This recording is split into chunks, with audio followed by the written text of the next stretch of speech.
Hello and welcome to Hamer Reviews. My name is Christopher Hamer and today I'm going to be talking vlogging cameras. Should you buy an expensive vlogging camera such as the Sony ZV-1 or should you buy a cheap vlogging camera such as this digital vlogging digital camera? Now I thought this would be a really interesting video because I was already recording a video about the Sony ZV-1 and I was wondering, are these really all that expensive? Are there any cheaper options? And to the rescue came the vlogging digital camera. This was vague. It was one of the top rated vlogging cameras on Amazon a month or two back when I decided to purchase it. It had all the stats. A 2.7K recording mode for video, a 24 megapixel sensor. At the time, I'm fairly certain it told me that it had optical zoom, but that's since been fixed to say 4x digital zoom. And the most amazing flip-up camera that you have, flip-up screen that you have ever seen. So, let's talk vlogging cameras. The Sony ZV-1, let's start off with that. What do you get for your money? Well, it costs almost £700, so you're making a pretty big investment into vlogging if you want to use it. It has a lot of the internals from the Sony RX series, which are their premium compact cameras with large sensors. It has a 1-inch sensor, 20 megapixels. As I said, it shoots 4K, loads of different shooting modes from 1080p at super high frame rates to get slow motion. It has a host of features built in, a product showcase mode, eye autofocus. It has a wealth of features. You can power it by USB. It's got a nice big dedicated record button rather than a sort of larger photo button, which it also has, but the record button is just as big. It has a nice touch screen that you can use, and it has a swivelly screen that you can use to view yourself when you're vlogging with it. The thing is though, at £700, it's almost 10 times more expensive than the £75 that this cost me, though it's now £100. The problem is, this is basically e-waste. I feel bad for having bought it. It is absolutely terrible. The screen is terrible. The menu system is terrible. The sound effect is terrible when you go and change modes. And if you look very closely, you will notice that in the center of this camera is what can only be described as a very cheap camera lens from a phone that was made 5 years ago. It's rubbish, in all honesty. The thing though is this, does that mean there are no alternatives to the Sony ZV-1? Well, yes, there are. Any digital camera with a swivelly screen can be used as a vlogging camera. But more importantly, I would guess that each and every one of you watching this already has one. And that's your phone. Because we all have front-facing cameras. So if you really want to use a vlogging camera and you don't want to spend £700, you may well already have a premium one in your phone with a wonderful built-in screen. So what's the point? Well, I want to give this a fair run, so I've recorded some footage out and about using them as vlogging cameras. So let's start off with the Sony. So to start the video samples off, this is the sample from the Sony ZV-1 vlogging camera. As you can tell, I think the footage is very good. If you haven't already seen my full review, click on it above. But overall, I'm really pleased with this. I think the image quality is quite good, though it is only 1080p. It can shoot 4K, but if you're not shooting with a tripod, you're going to find the image stabilization severely lacking, and as a result, I wouldn't recommend it. However, in 1080p, the quality clearly is very good. Now let's watch the footage from the digital vlogging digital camera.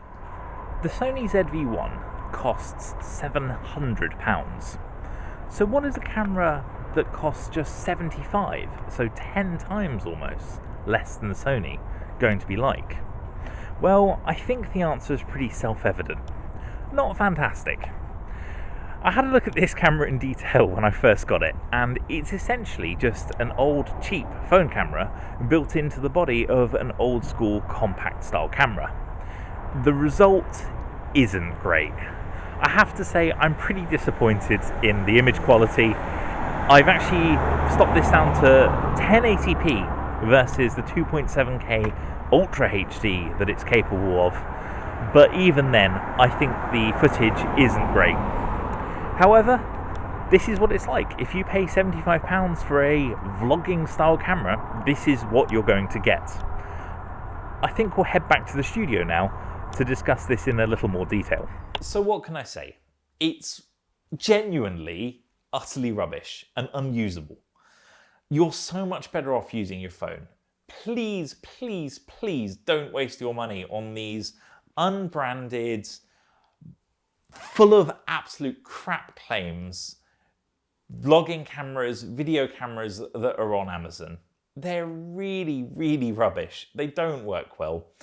I mean, you know what? This doesn't even have bad ergonomics, but it weighs nothing because there's nothing in it. The lens is tiny.